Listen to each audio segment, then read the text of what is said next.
cups, and kettles, and bottles and jars, and pies, and stoves, and cakes, and tomatoes, and see and felt that the thing would soon become exciting. It did.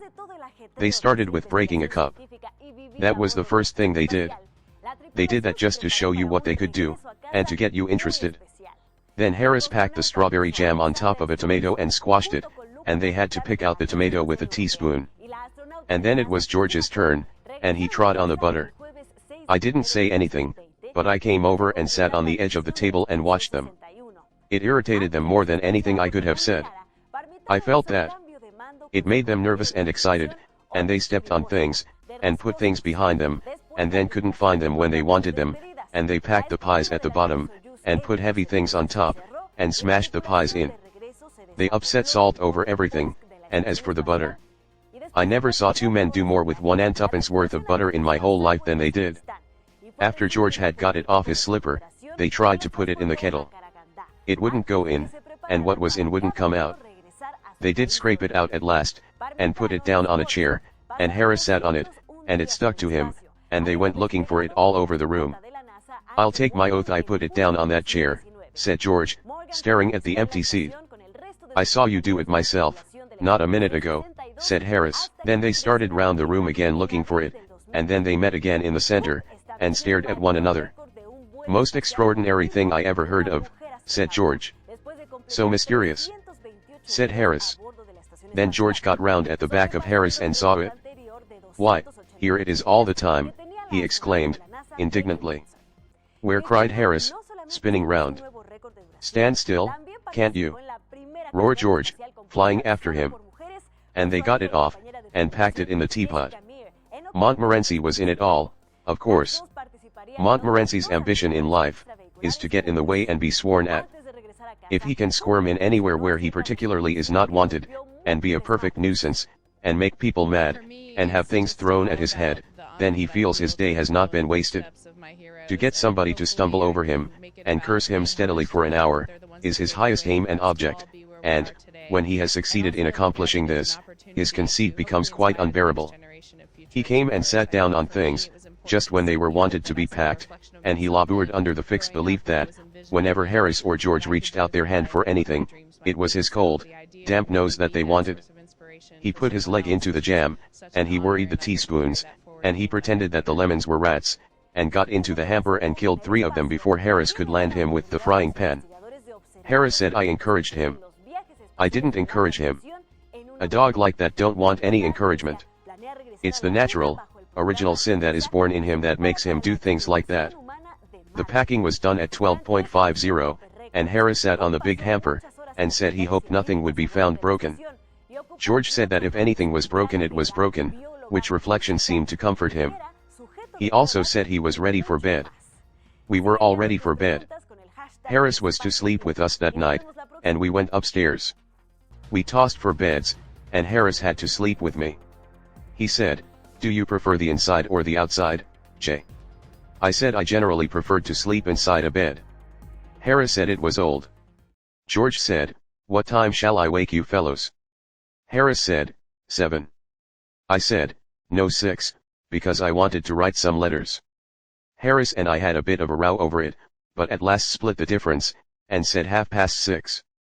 "Wake us at 6:30, George," we said. George made no answer, and we found, on going over, that he had been asleep for some time, so we placed the bath where he could tumble into it on getting out in the morning, and went to bed ourselves. Chapter B. Mrs. P arouses us. George, the slug guard. The weather forecasts swindle our luggage. Depravity of the small boy. The people gather round us. We drive off in great style, and arrive at Waterloo. Innocence of southwestern officials concerning such worldly things as trains. We are afloat in an open boat. Mrs. Poppets. It was Mrs. Poppets that woke me up next morning. She said, "Do you know that it's nearly 9 o'clock, sir?" "9 what?" I cried, starting up. 9 o'clock, she replied, through the keyhole. "I thought you was oversleeping yourselves." I woke Harris, and told him. He said, "I thought you wanted to get up at 6. "So I did," I answered. "Why didn't you wake me?" "How could I wake you, when you didn't wake me?" he retorted. "Now we shan't get on the water till after 12. I wonder you take the trouble to get up at all." I replied, lucky for you that I do. If I hadn't woke you, you'd have lain there for the whole fortnight. George snoring. We snarled at one another in this strain for the next few minutes, when we were interrupted by a defiant snore from George. It reminded us, for the first time since our being called, of his existence. There he lay, the man who had wanted to know what time he should wake us, on his back, with his mouth wide open, and his knees stuck up. I don't know why it should be, I am sure, but the sight of another man asleep in bed when I am up, maddens me. It seems to me so shocking to see the precious hours of a man's life, the priceless moments that will never come back to him again, being wasted in mere brutish sleep. There was George, throwing away in hideous sloth the inestimable gift of time, his valuable life, every second of which he would have to account for hereafter, passing away from him, unused. He might have been up stuffing himself with eggs and bacon, irritating the dog, or flirting with the slavey, instead of sprawling there, sunk in soul-clogging oblivion. It was a terrible thought. Harris and I appeared to be struck by it at the same instant. We determined to save him, and, in this noble resolve, our own dispute was forgotten.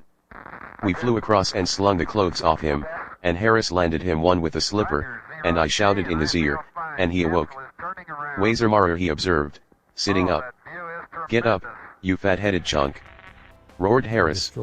"It's 9:45. What?" he shrieked, jumping out of bed into the bath. "Who the thunder put this thing here?" We told him he must have been a fool not to see the bath. We finished dressing, and, when it came to the extras, we remembered that we had packed the toothbrushes and the brush and comb. "That toothbrush of mine will be the death of me, I know," and we had to go downstairs, and fish them out of the bag. And when we had done that, George wanted the shaving tackle. We told him that he would have to go without shaving that morning, as we weren't going to unpack that bag again for him, nor for anyone like him. He said, "Don't be absurd. How can I go into the city like this?" It was certainly rather rough on the city, but what cared we for human suffering? As Harris said, in his common, vulgar way, the city would have to lump it. 2 dogs and umbrella. We went downstairs to breakfast. Montmorency had invited 2 other dogs to come and see him off, and they were whiling away the time by fighting on the doorstep. We calmed them with an umbrella, and sat down to chops and cold beef. Harris said, "The great thing is to make a good breakfast," and he started with a couple of chops, saying that he would take these while they were hot, as the beef could wait. George got hold of the paper, and read us out the boating fatalities, and the weather forecast, which latter prophesied rain, cold, wet, to fine, whatever more than usually ghastly thing in weather that may be, occasional local thunderstorms, east wind, with general depression over the Midland counties, London and Channel Bar. Falling. I do think that, of all the silly, irritating tomfoolishness by which we are plagued, this weather forecast fraud is about the most aggravating. It forecasts precisely what happened yesterday or the day before, and precisely the opposite of what is going to happen today. I remember a holiday of mine being completely ruined one late autumn by our paying attention to the weather report of the local newspaper. Heavy showers, with thunderstorms, may be expected today, it would say on Monday, and so we would give up our picnic, and stop indoors all day, waiting for the rain, and people would pass the house, going off in wagonettes and coaches as jolly and merry as could be, the sun shining out, and not a cloud to be seen. "Ah," we said, as we stood looking out at them through the window, "won't they come home soaked?" And we chuckled to think how wet they were going to get, and came back and stirred the fire, and got our books, and arranged our specimens of seaweed and cockle shells. By 12 o'clock, with the sun pouring into the room, the heat became quite oppressive, and we wondered when those heavy showers and occasional thunderstorms were going to begin. "Ah, they'll come in the afternoon, you'll find," we said to each other. "Oh, won't those people get wet? What a lark." At 1 o'clock, the landlady would come in to ask if we weren't going out, as it seemed such a lovely day. "No, no," we replied, with a knowing chuckle, "not we. We don't mean to get wet, no, no." And when the afternoon was nearly gone, and still there was no sign of rain, we tried to cheer ourselves up with the idea that it would come down all at once, just as the people had started for home, and were out of the reach of any shelter, and that they would thus get more drenched than ever. But not a drop ever fell, and it finished a grand day, and a lovely night after it. The next morning we would read that it was going to be a warm, fine to set fair day, much heat, and we would dress ourselves in flimsy things, and go out, and, half an hour after we had started, it would commence to rain hard, and a bitterly cold wind would spring up, and both would keep on steadily for the whole day, and we would come home with colds and rheumatism all over us, and go to bed. The weather is a thing that is beyond me altogether. I never can understand it.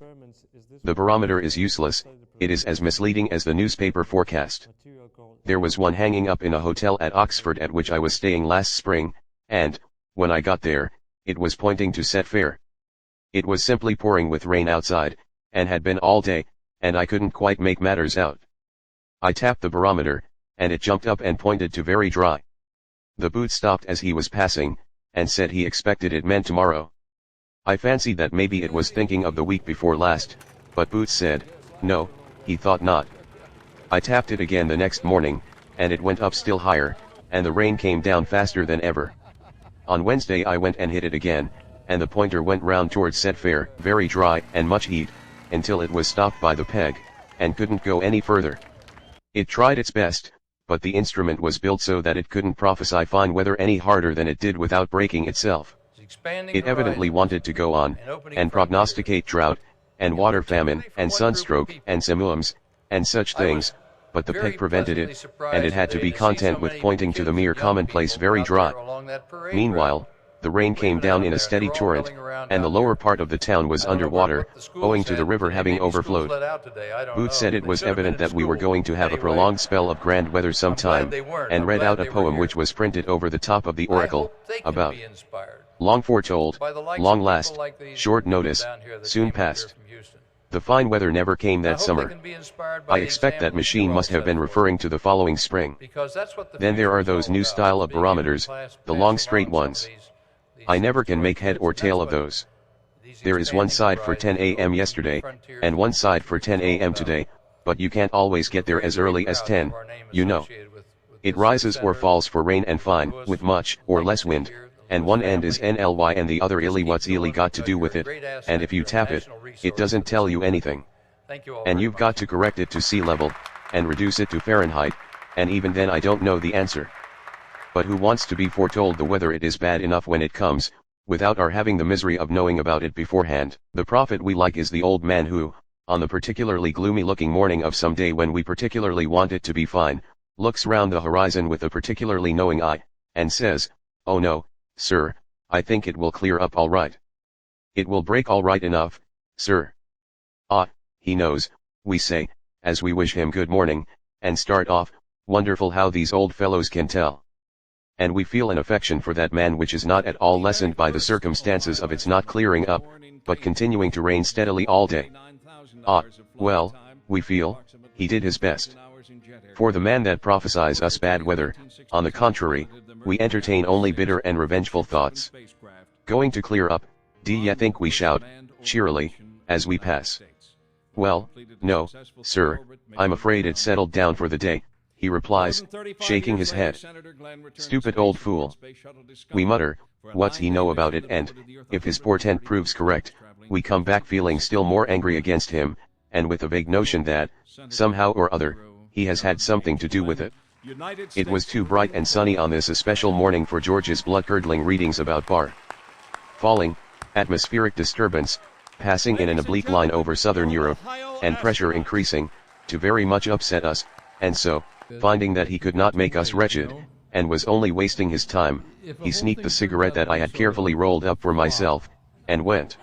Then Harris and I, having finished up the few things left on the table, carted out our luggage onto the doorstep, and waited for a cab. The luggage. There seemed a good deal of luggage, when we put it all together.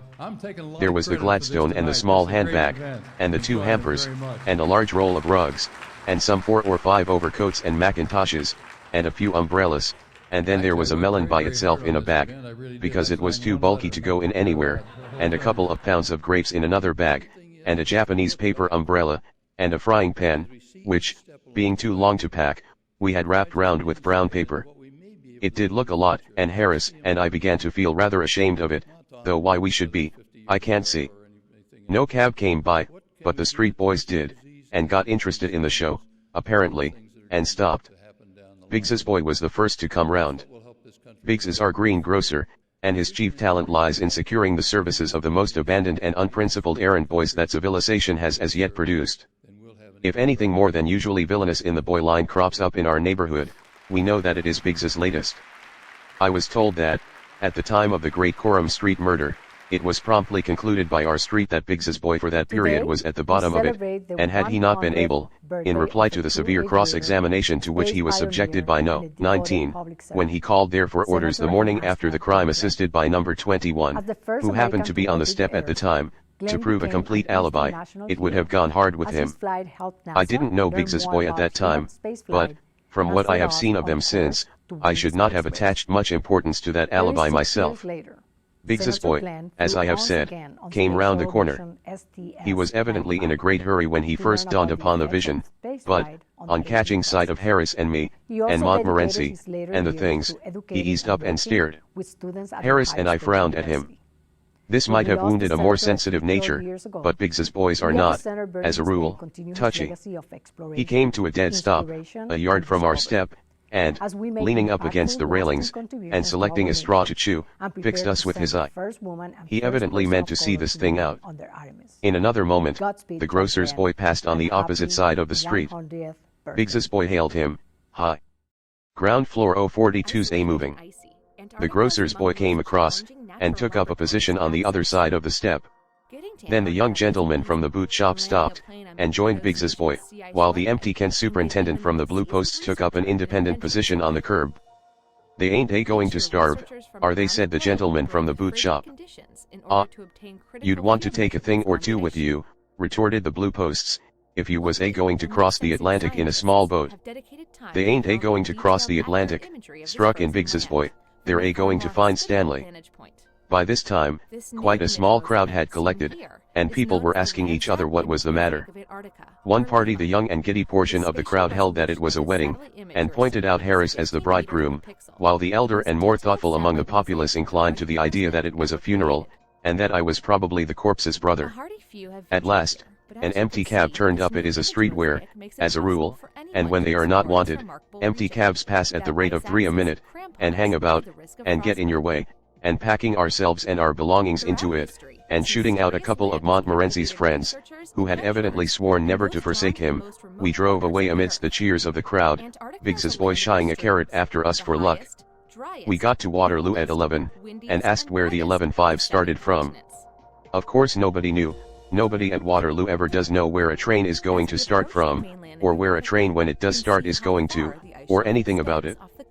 The porter who took our things thought it would go from number 2 platform, while another porter, with whom he discussed the question, had heard a rumor that it would go from number 1. The station master, on the other hand, was convinced it would start from the local. To put an end to the matter, we went upstairs, and asked the traffic superintendent, and he told us that he had just met a man, who said he had seen it at number 3 platform.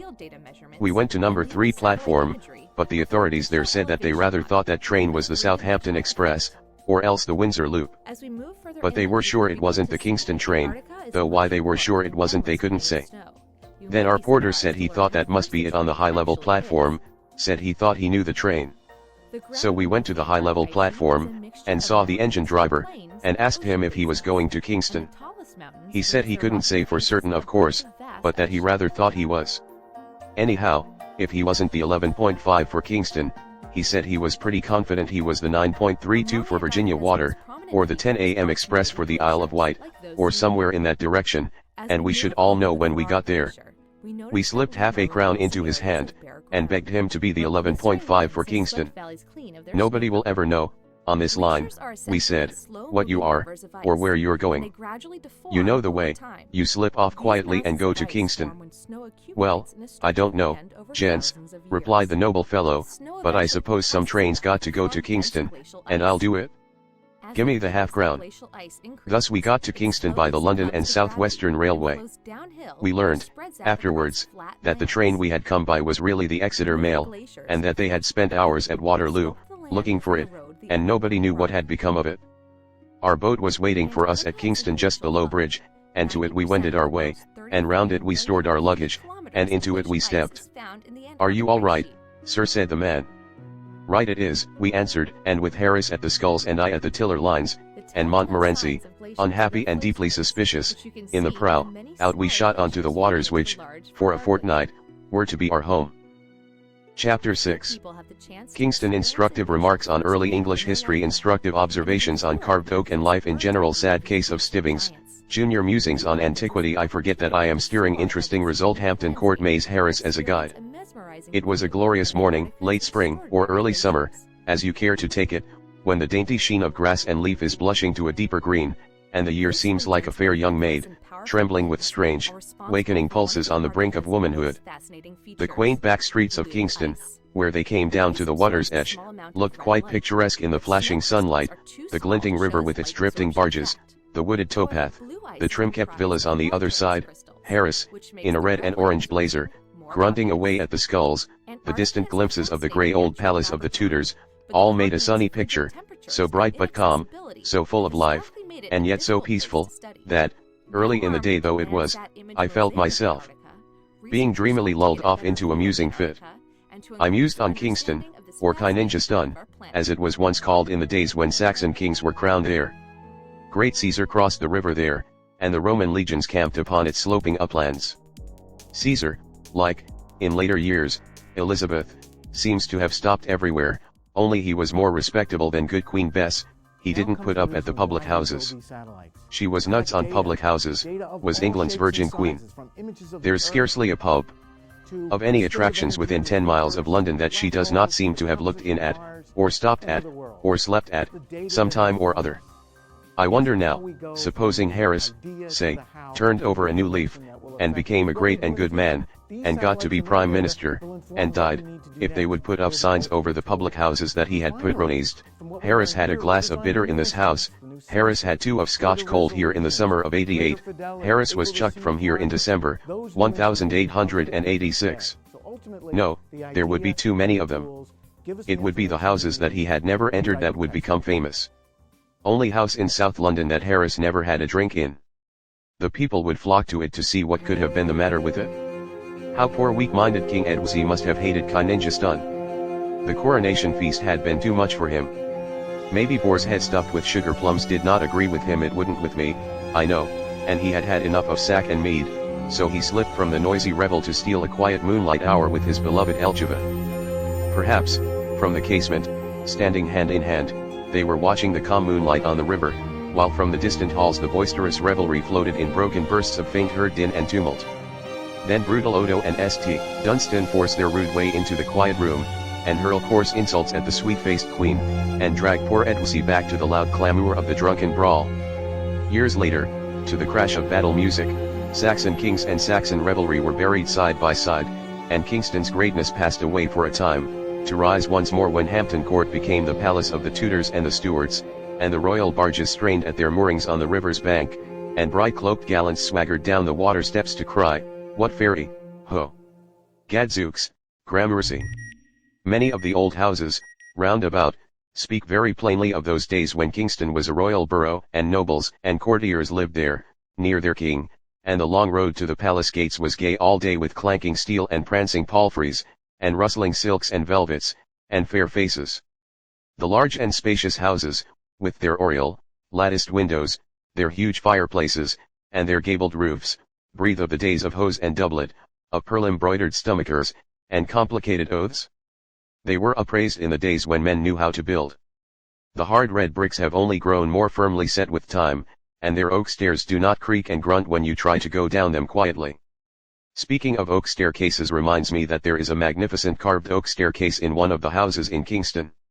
It is a shop now, in the marketplace, but it was evidently once the mansion of some great personage. A friend of mine, who lives at Kingston, went in there to buy a hat one day, and, in a thoughtless moment, put his hand in his pocket and paid for it then and there. The shopman, he knows my friend, was naturally a little staggered at first, but, quickly recovering himself, and feeling that something ought to be done to encourage this sort of thing, asked our hero if he would like to see some fine old carved oak. My friend said he would, and the shopman, thereupon, took him through the shop, and up the staircase of the house. The balusters were a superb piece of workmanship, and the wall all the way up was oak panelled, with carving that would have done credit to a palace. From the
Well, that boy used to get ill about twice a week, so that he couldn't go to school.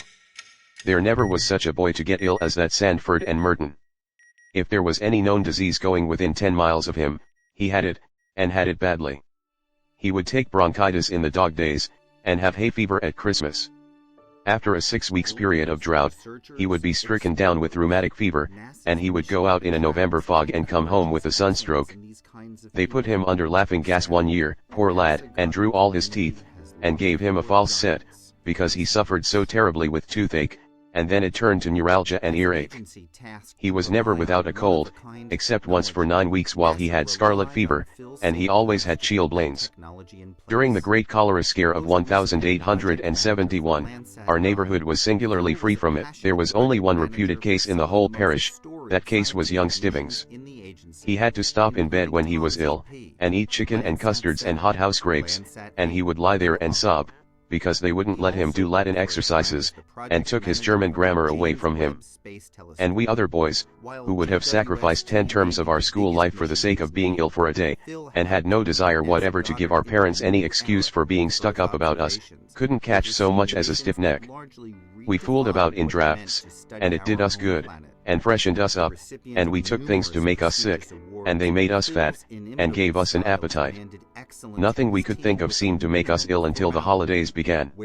Then, on the breaking up day, we caught colds, and whooping cough, and all kinds of disorders, which lasted till the term recommenced, when, in spite of everything we could maneuver to the contrary, we would get suddenly well again, and be better than ever. Such is life, and we are but as grass that is cut down, and put into the oven and baked. To go back to the carved oak question, they must have had very fair notions of the artistic and the beautiful, our great-great-grandfathers. Why, all our art treasures of today are only the dug-up commonplaces of 300 or 400 years ago. I wonder if there is real intrinsic beauty in the old soup plates, beer mugs, and candle snuffers that we prize so now, or if it is only the halo of age glowing around them that gives them their charms in our eyes. The old blue that we hang about our walls as ornaments were the common everyday household utensils of a few centuries ago, and the pink shepherds and the yellow shepherd essies that we hand round now for all our friends to gush over, and pretend they understand, were the unvalued mantle ornaments that the mother of the 18th century would have given the baby to suck when he cried. Will it be the same in the future? Will the prized treasures of today always be the cheap trifles of the day before? Will rows of our willow-patterned dinner plates be ranged above the chimney pieces of the grate in the years 2000 and odd? Will the white cups with the gold rim and the beautiful gold flower inside, species unknown, that our Sarah Janes now break in sheer lightheartedness of spirit, be carefully mended, and stood upon a bracket, and dusted only by the lady of the house? China dog, that China dog that ornaments the bedroom of my furnished lodgings. It is a white dog. Its eyes blue. Its nose is a delicate red, with spots. Its head is painfully erect. Its expression is amiability carried to verge of imbecility. I do not admire it myself. Considered as a work of art, I may say it irritates me. Thoughtless friends jeer at it, and even my landlady herself has no admiration for it, and excuses its presence by the circumstance that her aunt gave it to her. But in 200 years' time it is more than probable that that dog will be dug up from somewhere or other, minus its legs, and with its tail broken, and will be sold for old china, and put in a glass cabinet. And people will pass it round, and admire it. They will be struck by the wonderful depth of the color on the nose, and speculate as to how beautiful the bit of the tail that is lost no doubt was. We, in this age, do not see the beauty of that dog. We are too familiar with it. It is like the sunset and the stars, we are not awed by their loveliness because they are common to our eyes. So it is with that China dog. In 2288 people will gush over it. The making of such dogs will have become a lost art. Our descendants will wonder how we did it, and say how clever we were. We shall be referred to lovingly as those grand old artists that flourished in the 19th century, and produced those China dogs. The sampler that the eldest daughter did at school will be spoken of as tapestry of the Victorian era, and be almost priceless. The blue and white mugs of the present-day roadside inn will be hunted up, all cracked and chipped, and sold for their weight in gold, and rich people will use them for claret cups, and travelers from Japan will buy up all the presents from Ramsgate, and souvenirs of Margate, that may have escaped destruction, and take them back to Jeddo as ancient English curios. At this point Harris threw away the sculls, got up and left his seat, and sat on his back, and stuck his legs in the air. Montmorency howled, and turned a somersault, and the top hamper jumped up, and all the things came out. I was somewhat surprised, but I did not lose my temper. I said, pleasantly enough, "Hello. What's that for? What's that for what?" No, on second thoughts, I will not repeat what Harris said. I may have been to blame, I admitted, but nothing excuses violence of language and coarseness of expression, especially in a man who has been carefully brought up, as I know Harris has been. I was thinking of other things, and forgot, as anyone might easily understand, that I was steering, and the consequence was that we had got mixed up a good deal with the towpath. It was difficult to say, for the moment, which was us and which was the Middlesex bank of the river, but we found out after a while, and separated ourselves. Harris, however, said he had done enough for a bit, and proposed that I should take a turn, so, as we were in, I got out and took the tow line, and ran the boat on past Hampton Court. What a dear old wall that is that runs along by the river there. I never pass it without feeling better for the sight of it. Such a mellow, bright, sweet old wall, what a charming picture it would make, with the lichen creeping here, and the moss growing there, a shy young vine peeping over the top at this spot, to see what is going on upon the busy river, and the sober old ivy clustering a little farther down. There are 50 shades and tints and hues in every 10 yards of that old wall. If I could only draw, and knew how to paint, I could make a lovely sketch of that old wall, I'm sure. I've often thought I should like to live at Hampton Court. It looks so peaceful and so quiet, and it is such a dear old place to ramble round in the early morning before many people are about. But, there, I don't suppose I should really care for it when it came to actual practice. It would be so ghastly dull and depressing in the evening, when your lamp cast uncanny shadows on the panelled walls, and the echo of distant feet rang through the cold stone corridors, and now drew nearer, and now died away, and all was death-like silence, save the beating of one's own heart. We are creatures of the sun, we men and women. We love light and life. That is why we crowd into the towns and cities, and the country grows more and more deserted every year. Now, in the sunlight in the daytime, when nature is alive and busy all around us, we like the open hillsides and the deep woods well enough, but in the night, when our Mother Earth has gone to sleep, and left us waking, the world seems so lonesome, and we get frightened, like children in a silent house. Then we sit and sob, and long for the gaslit streets, and the sound of human voices, and the answering throb of human life. We feel so helpless and so little in the great stillness, when the dark trees rustle in the night wind. There are so many ghosts about, and their silent sighs make us feel so sad. Let us gather together in the great cities, and light huge bonfires of a million gas jets, and shout and sing together, and feel brave. People at Hampton Maze. Harris asked me if I'd ever been in the maze at Hampton Court. He said he went in once to show somebody else the way. He had studied it up in a map, and it was so simple that it seemed foolish, hardly worth the tuppence charged for admission. Harris said he thought that map must have been got up as a practical joke, because it wasn't a bit like the real thing, and only misleading. It was a country cousin that Harris took in. He said, "We'll just go in here, so that you can say you've been, but it's very simple. It's absurd to call it a maze. You keep on taking the first turning to the right.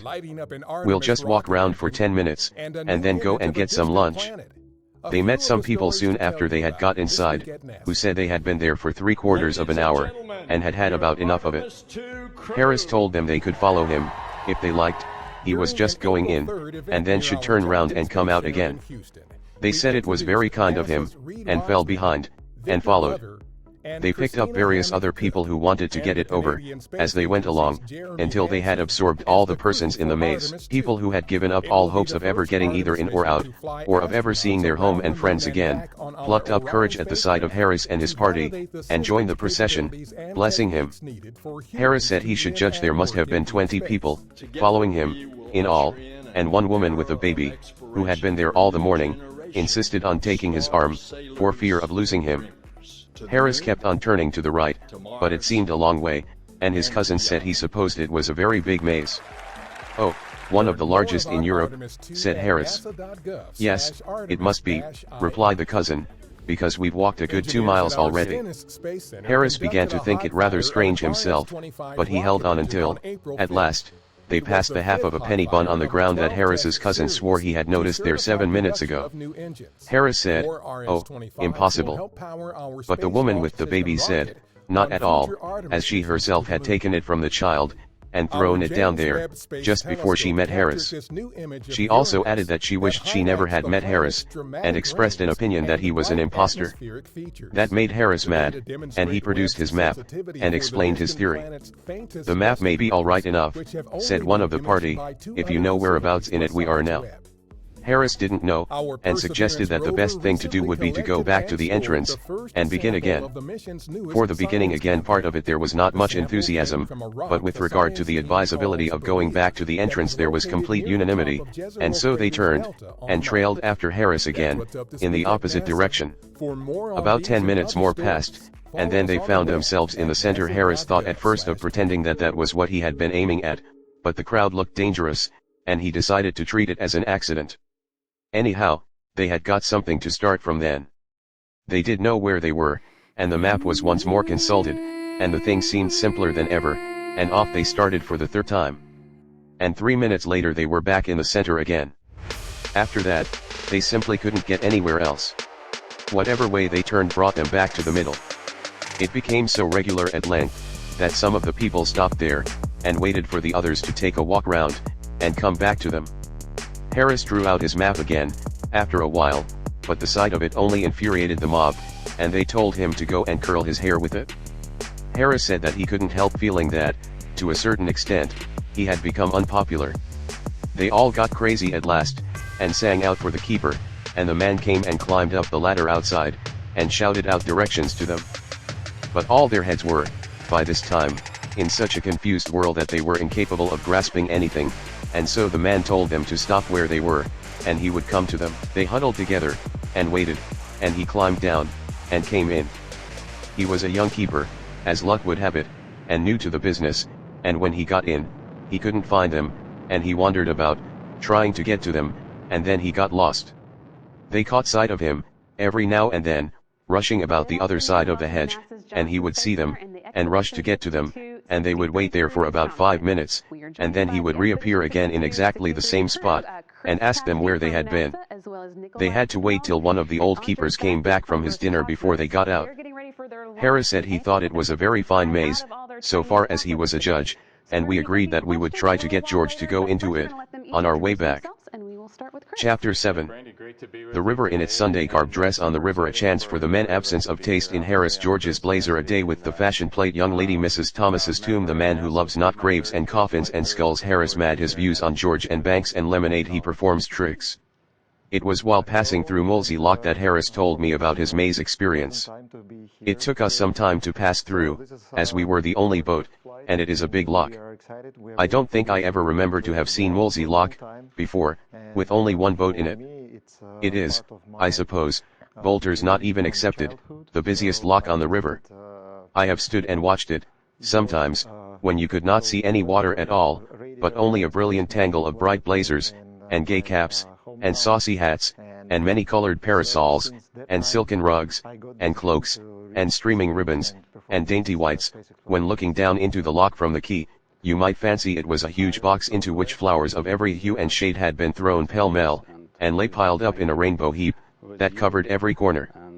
On a fine Sunday it presents this appearance nearly all day long, while, up the stream, and down the stream, lie, waiting their turn, outside the gates, long lines of still more boats, and boats are drawing near and passing away, so that the sunny river, from the Palace up to Hampton Church, is dotted and decked with yellow, and blue, and orange, and white, and red, and pink.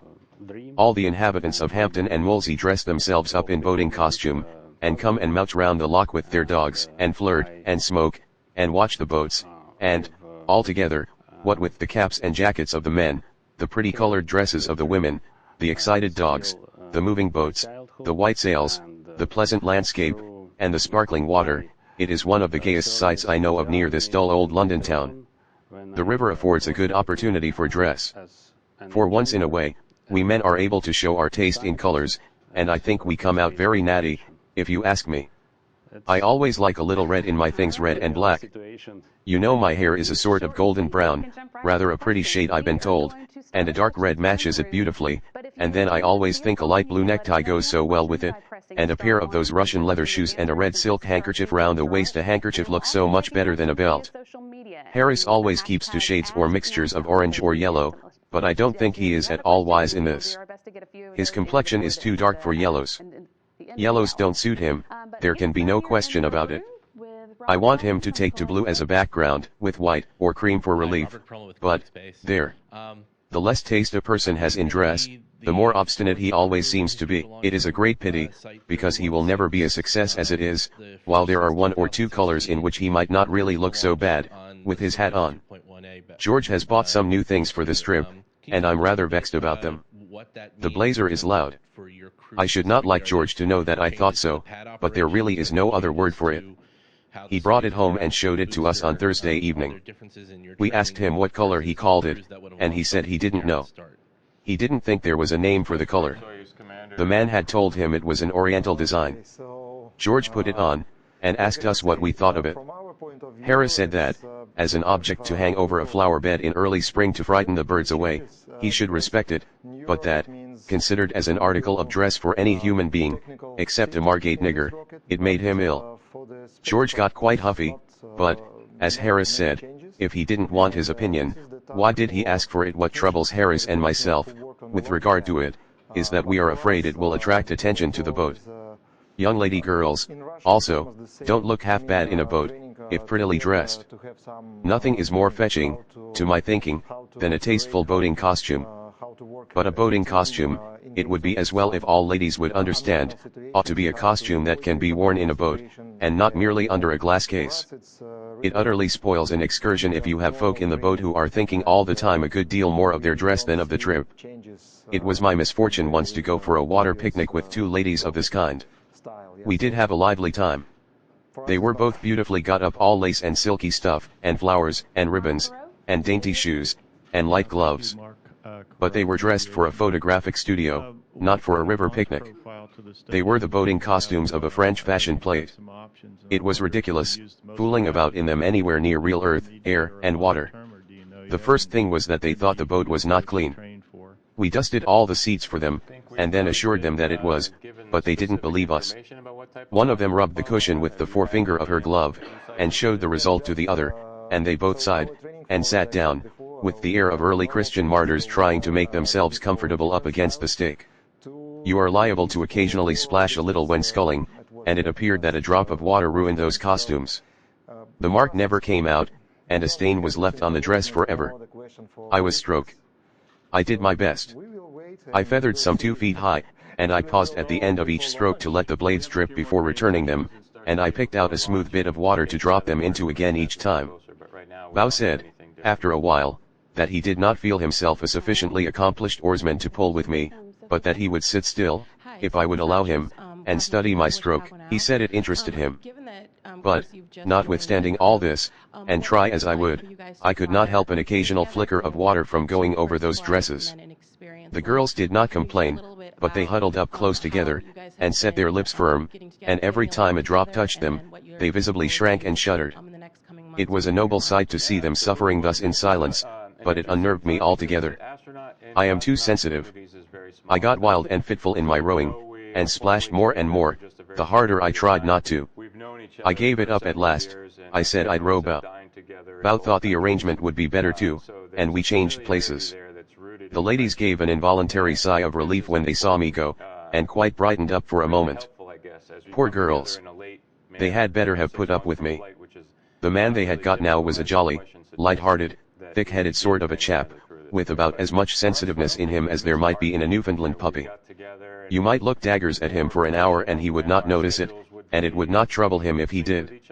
He set a good, rollicking, dashing stroke that sent the spray playing all over the boat like a fountain, and made the whole crowd sit up straight in no time. When he spread more than pint of water over one of those dresses, he would give a pleasant little laugh, and say, "I beg your pardon, I'm sure," and offer them his handkerchief to wipe it off with. "Oh, it's of no consequence," the poor girls would murmur in reply, and covertly draw rugs and coats over themselves, and try and protect themselves with their lace parasols. At lunch they had a very bad time of it.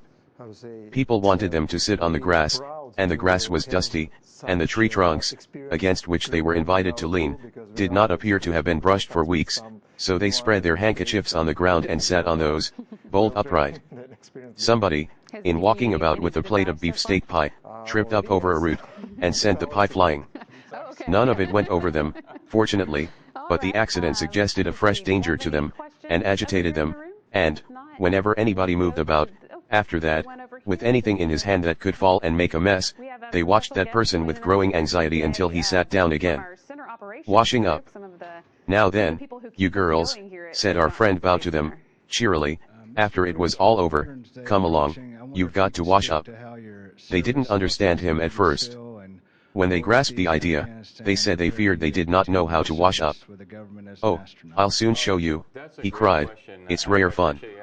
You lie down on your you lean over the bank, you know, and slush the things about in the water. The elder sister said that she was afraid that they hadn't got on dresses suited to the work. Oh, they'll be all right, said he lightheartedly, tuck 'em up. And he made them do it, too. He told them that that sort of thing was half the fun of a picnic. They said it was very interesting. Now I come to think it over, was that young man as dense-headed as we thought, or was he no, impossible? There was such a simple, childlike expression about him. Harris wanted to get out at Hampton Church, to go and see Mrs. Thomas's tomb. Who is Mrs. Thomas? the first asked. How should I know, replied Harris. She's a lady that's got a funny tomb, and I want to see it. I objected. I don't know whether it is that I am built wrong, but I never did seem to hanker after tombstones myself. I know that the proper thing to do, when you get to a village or town, is to rush off to the churchyard, and enjoy the graves, but it is a recreation that I always deny myself. I take no interest in creeping round dim and chilly churches behind wheezy old men, and reading epitaphs. Not even the sight of a bit of cracked brass let into a stone affords me what I call real happiness. I shock respectable sextons by the imperturbability I am able to assume before exciting inscriptions, and by my lack of enthusiasm for the local family history, while my ill-concealed anxiety to get outside wounds their feelings. One golden morning of a sunny day, I leaned against the low stone wall that guarded a little village church, and I smoked, and drank in deep, calm gladness from the sweet, restful scene, the grey old church with its clustering ivy and its quaint carved wooden porch, the white lane winding down the hill between tall rows of elms, the thatched roof cottages peeping above their trim-kept hedges, the silver river in the hollow, the wooded hills beyond. It was a lovely landscape. It was idyllic, poetical, and it inspired me. I felt good and noble. I felt I didn't want to be sinful and wicked anymore. I would come and live here, and never do any more wrong, and lead a blameless, beautiful life, and have silver hair when I got old, and all that sort of thing. In that moment I forgave all my friends and relations for their wickedness and cussedness, and I blessed them. They did not know that I blessed them. They went their abandoned way, all unconscious of what I, far away in that peaceful village, was doing for them, but I did it, and I wished that I could let them know that I had done it, because I wanted to make them happy. I was going on thinking away all these grand, tender thoughts, when my reverie was broken in upon by a shrill piping voice crying out, "All right, sir, I'm a-coming, I'm a-coming. It's all right, sir, don't you be in a hurry." I looked up, and saw an old bald-headed man hobbling across the churchyard towards me, carrying a huge bunch of keys in his hand that shook and jingled at every step. I motioned him away with silent dignity, but he still advanced, screeching out the while, "I'm a-coming, sir, I'm a-coming. I'm a little lammy. I ain't as spry as I used to be. This way, sir." "Go away, you miserable old man," I said. "I've come as soon as I could, sir," he replied. "My missus never see you till just this minute. You follow me, sir." "Go away," I repeated, "leave me before I get over the wall, and slay you." He seemed surprised. "Don't you want to see the tombs?" he said. "No," I answered, "I don't. I want to stop here, leaning up against this gritty old wall. Go away, and don't disturb me.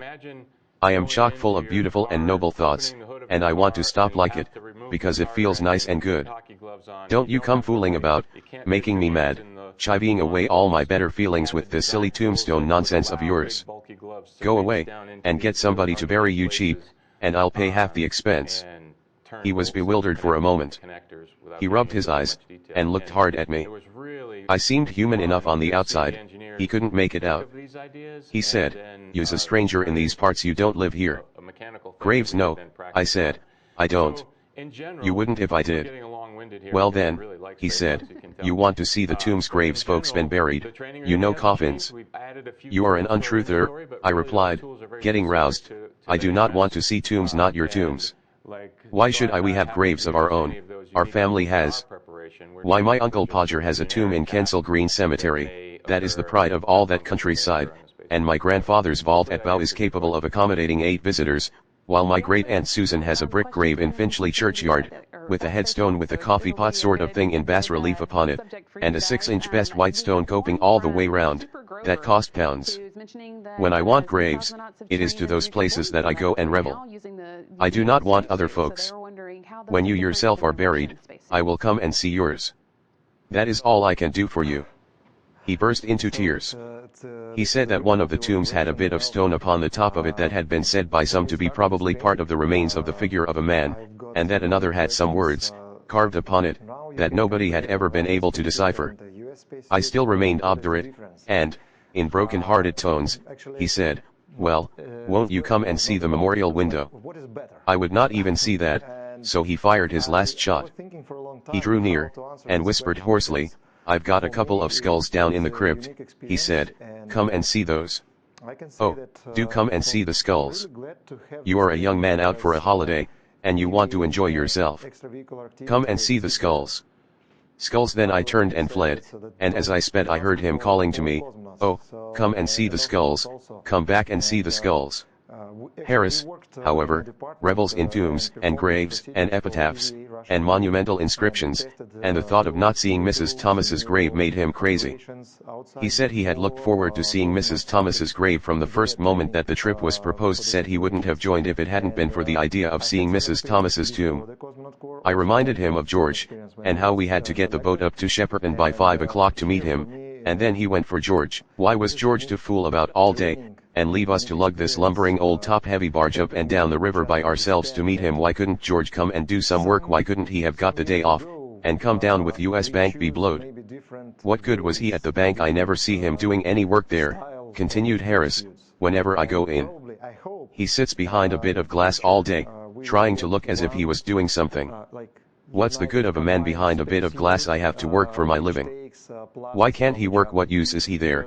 And what's the good of their banks? They take your money, and then, when you draw a check, they send it back smeared all over with no effects, refer to drawer. What's the good of that? That's the sort of trick they served me twice last week. I'm not going to stand it much longer. I shall withdraw my account. If he was here, we could go and see that tomb. I don't believe he's at the bank at all. He's larking about somewhere, that's what he's doing, leaving us to do all the work. I'm going to get out, and have a drink." I pointed out to him that we were miles away from a pub. And then he went on about the river, and what was the good of the river, and was everyone who came on the river to die of thirst? It is always best to let Harris have his head when he gets like this. Then he pumps himself out, and is quiet afterwards. I reminded him that there was concentrated lemonade in the hamper, and a gallon jar of water in the nose of the boat, and that the two only wanted mixing to make a cool and refreshing beverage. Then he flew off about lemonade, and such like Sunday school slops, as he termed them, ginger beer, raspberry syrup, and C&C. He said they all produced dyspepsia, and ruined body and soul alike, and were the cause of half the crime in England. He said he must drink something, however, and climbed upon the seat, and leaned over to get the bottle. It was right at the bottom of the hamper, and seemed difficult to find, and he had to lean over further and further, and, in trying to steer at the same time, from a topsy-turvy point of view, he pulled the wrong line, and sent the boat into the bank, and the shock upset him, and he dived down right into the hamper, and stood there on his head, holding on to the sides of the boat like grim death, his legs sticking up into the air. He dared not move for fear of going over, and had to stay there till I could get hold of his legs, and haul him back, and that made him madder than ever. Chapter 8. Blackmailing the proper course to pursue selfish boorishness of Riverside landowner. Notice boards unchristian-like feelings of Harris. How Harris sings a comic song. A high-class party. Shameful conduct of 2 abandoned young men. Some useless information. George buys a banjo. We stopped under the willows by Kempton Park, and lunched. It is a pretty little spot there, a pleasant grass plateau, running along by the water's edge, and overhung by willows. We had just commenced the third course, the bread and jam, when a gentleman in shirt sleeves and a short pipe came along, and wanted to know if we knew that we were trespassing. We said we hadn't given the matter sufficient consideration as yet to enable us to arrive at a definite conclusion on that point, but that, if he assured us on his word as a gentleman that we were trespassing, we would, without further hesitation, believe it. He gave us the required assurance, and we thanked him, but he still hung about, and seemed to be dissatisfied, so we asked him if there was anything further that we could do for him, and Harris, who is of a chummy disposition, offered him a bit of bread and jam. I fancy he must have belonged to some society sworn to abstain from bread and jam, for he declined it quite gruffly, as if he were vexed at being tempted with it, and he added that it was his duty to turn us off. Harris said that if it was a duty it ought to be done, and asked the man what was his idea with regard to the best means for accomplishing it. Harris is what you would call a well-made man of about number 1 size, and looks hard and bony, and the man measured him up and down, and said he would go and consult his master, and then come back and chuck us both into the river. Of course, we never saw him any more, and, of course, all he really wanted was a shilling. There are a certain number of riverside roughs who make quite an income, during the summer, by slouching about the banks and blackmailing weak-minded noodles in this way. They represent themselves as sent by the proprietor. The proper course to pursue is to offer your name and address, and leave the owner, if he really has anything to do with the matter, to summon you, and prove what damage you have done to his land by sitting down on a bit of it. But the majority of people are so intensely lazy and timid, that they prefer to encourage the imposition by giving in to it rather than put an end to it by the exertion of a little firmness. Where it is really the owners that are to blame, they ought to be shown up. The selfishness of the riparian proprietor grows with every year. If these men had their way they would close the River Thames altogether. They actually do this along the minor tributary streams and in the backwaters. They drive posts into the bed of the stream, and draw chains across from bank to bank, and nail huge notice boards on every tree. The sight of those notice boards rouses every evil instinct in my nature. I feel I want to tear each one down, and hammer it over the head of the man who put it up, until I have killed him, and then I would bury him, and put the board up over the grave as a tombstone. I mentioned these feelings of mine to Harris, and he said he had them worse than that. He said he not only felt he wanted to kill the man who caused the board to be put up, but that he should like to slaughter the whole of his family and all his friends and relations, and then burn down his house. This seemed to me to be going too far, and I said so to Harris, but he answered, not a bit of it. Serve 'em all jolly well right, and I'd go and sing comic songs on the ruins. I was vexed to hear Harris go on in this bloodthirsty strain. We never ought to allow our instincts of justice to degenerate into mere vindictiveness. It was a long while before I could get Harris to take a more Christian view of the subject, but I succeeded at last, and he promised me that he would spare the friends and relations at all events, and would not sing comic songs on the ruins. You have never heard Harris sing a comic song, or you would understand the service I had rendered to mankind. It is one of Harris's fixed ideas that he can sing a comic song. The fixed idea, on the contrary, among those of Harris's friends who have heard him try, is that he can't and never will be able to, and that he ought not to be allowed to try. When Harris is at a party, and is asked to sing, he replies, well, I can only sing a comic song, you know, and he says it in a tone that implies that his singing of that, however, is a thing that you ought to hear once, and then die. Oh, that is nice, says the hostess. Do sing one, Mr. Harris, and Harris gets up, and makes for the piano, with the beaming cheeriness of a generous-minded man who is just about to give somebody something. Now, silence, please, everybody, says the hostess, turning round. Mr. Harris is going to sing a comic song. Oh, how jolly. They murmur, and they hurry in from the conservatory, and come up from the stairs, and go and fetch each other from all over the house, and crowd into the drawing room, and sit round, all smirking in anticipation. Then Harris begins. Well, you don't look for much of a voice in a comic song. You don't expect correct phrasing or vocalization. You don't mind if a man does find out, when in the middle of a note, that he is too high, and comes down with a jerk. You don't bother about time.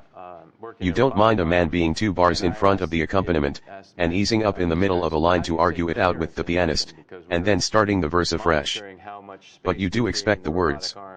You don't expect a man to never remember more than the first 3 lines of the first verse, and to keep on repeating these until it is time to begin the chorus. You don't expect a man to break off in the middle of a line, and snigger, and say, "It's very funny, but he's blessed if he can think of the rest of it," and then try and make it up for himself, and, afterwards, suddenly recollect it, when he has got to an entirely different part of the song, and break off, without a word of warning, to go back and let you have it then and there.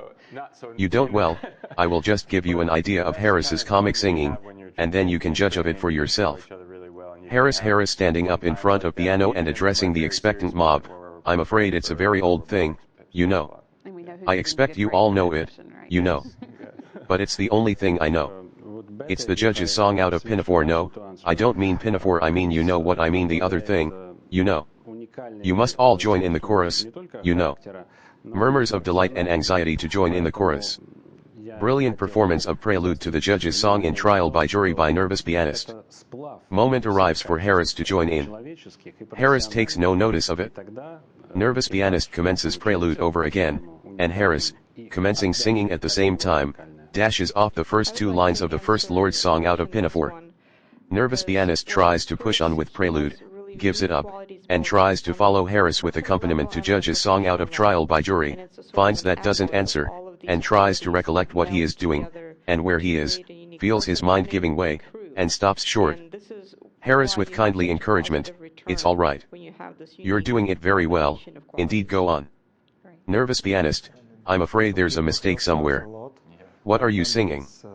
Harris promptly, "Why, the judge's song out of Trial by Jury. Don't you know it?" Some friend of Harris's from the back of the room, "No, you're not, you chucklehead, you're singing the Admiral's song from Pinafore."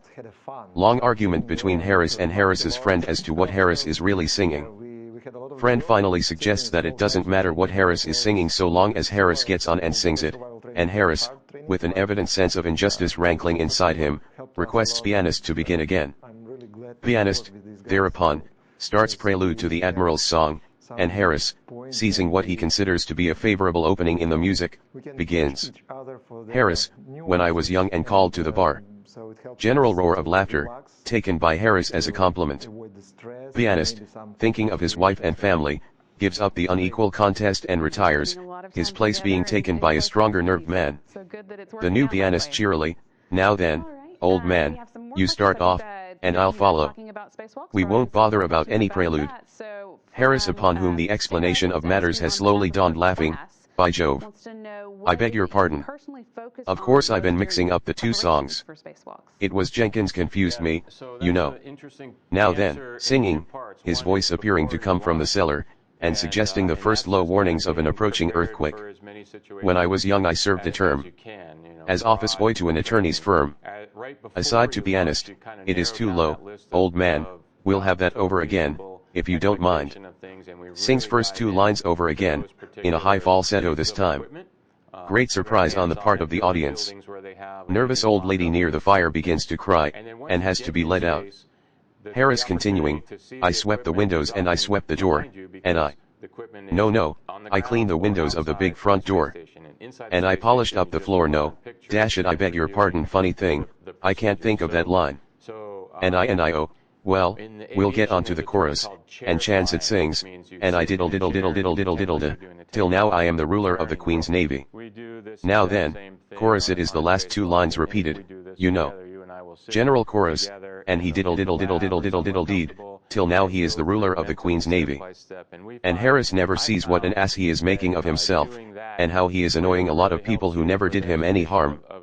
He honestly imagines that he has given them a treat, and says he will sing another comic song after supper.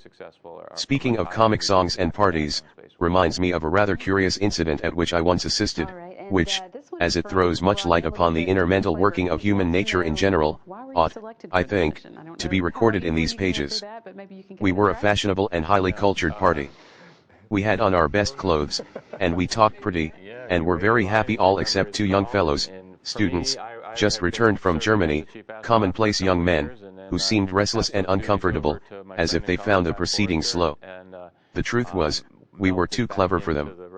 Our brilliant but polished conversation, and our high-class tastes, were beyond them.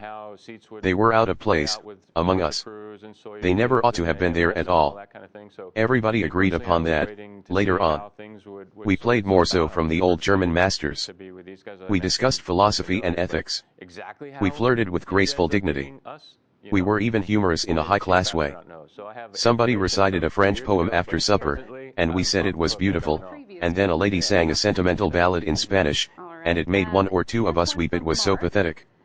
And then those two young men got up, and asked us if we had ever heard Herr Slossen Bosken, who had just arrived, and was then down in the supper room, sing his great German comic song. None of us had heard it, that we could remember. The young men said it was the funniest song that had ever been written, and that, if we liked, they would get Herr Slossen Bosken, whom they knew very well, to sing it. They said it was so funny that, when Herr Slossen Bosken had sung it once before the German Emperor, the German Emperor had to be carried off to bed. They said nobody could sing it like Herr Slossen Bosken. He was so intensely serious all through it that you might fancy he was reciting a tragedy, and that, of course, made it all the funnier. They said he never once suggested by his tone or manner that he was singing anything funny that would spoil it. It was his air of seriousness, almost of pathos, that made it so irresistibly amusing. We said we yearned to hear it, that we wanted a good laugh, and they went downstairs, and fetched Herr Slossen Bosken. He appeared to be quite pleased to sing it, for he came up at once, and sat down to the piano without another word. "Oh, it will amuse you. You will laugh," whispered the two young men, as they passed through the room, and took up an unobtrusive position behind the professor's back. Herr Slossen Bosken accompanied himself. The prelude did not suggest a comic song exactly. It was a weird, soulful air.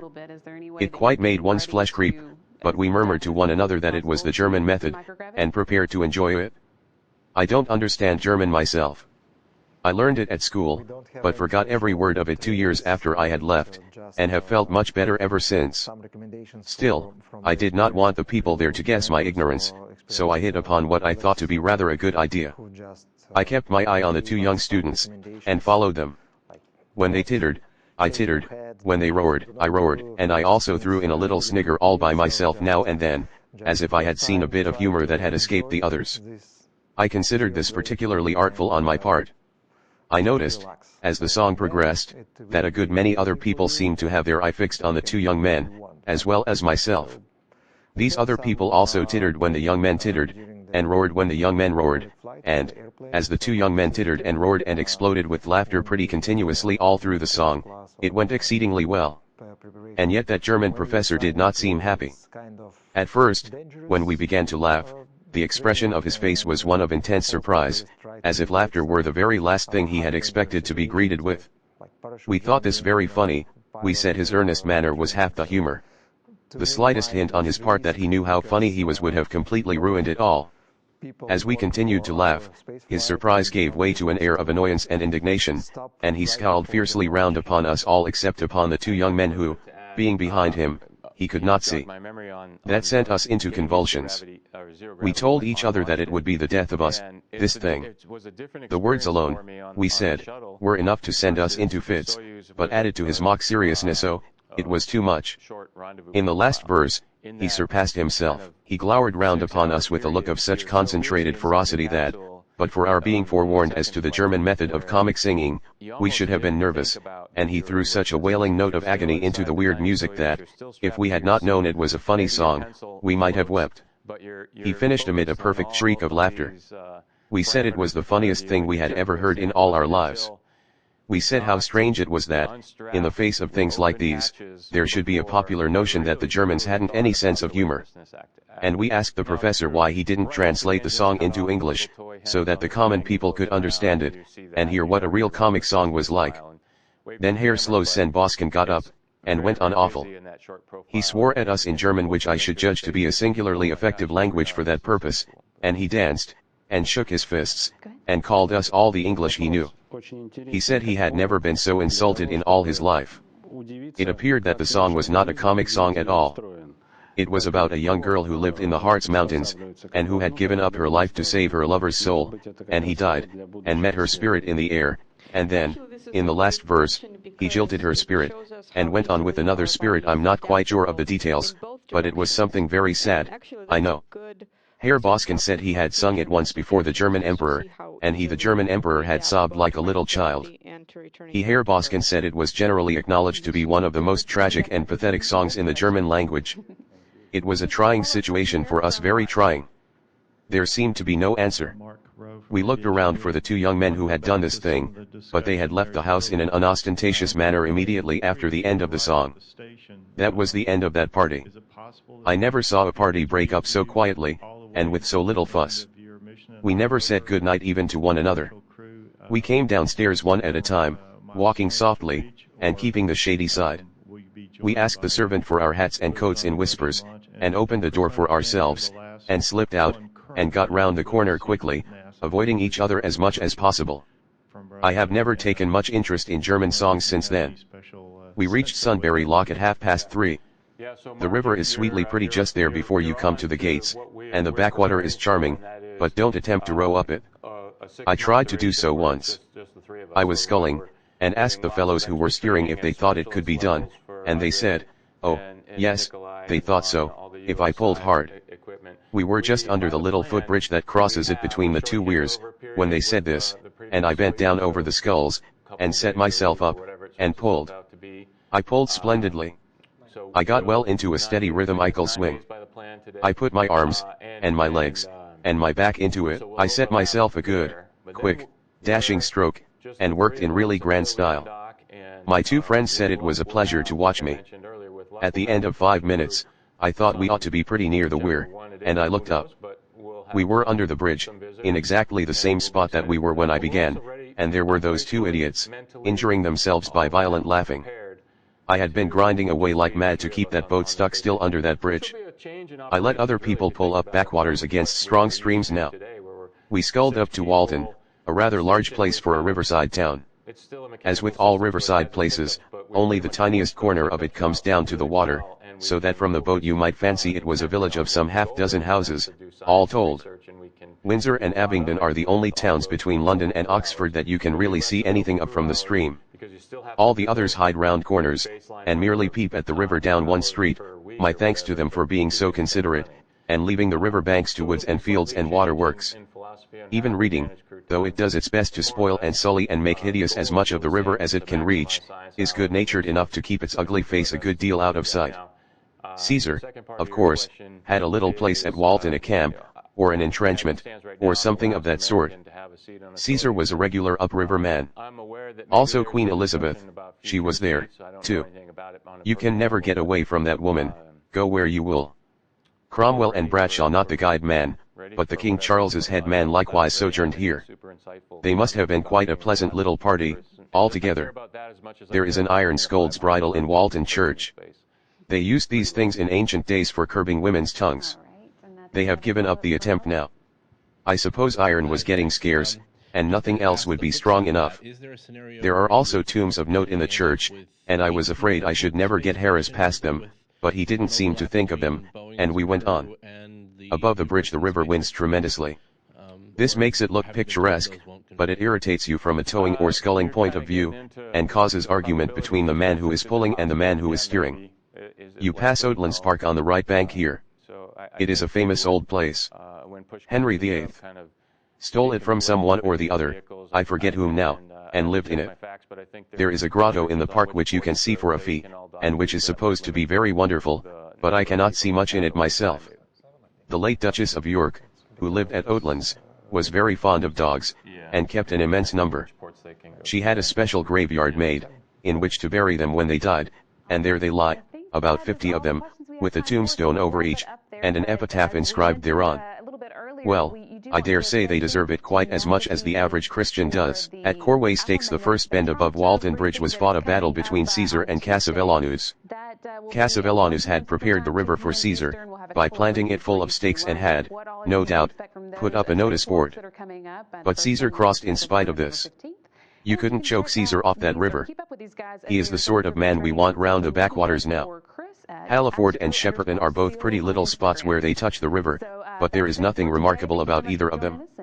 There is a tomb in Shepperton churchyard, however, with a poem on it, and I was nervous lest Harris should want to get out and fool round it. I saw him fix a longing eye on the landing stage as we drew near it, so I managed, by an adroit movement, to jerk his cap into the water, and in the excitement of recovering that, and his indignation at my clumsiness, he forgot all about his beloved Graves.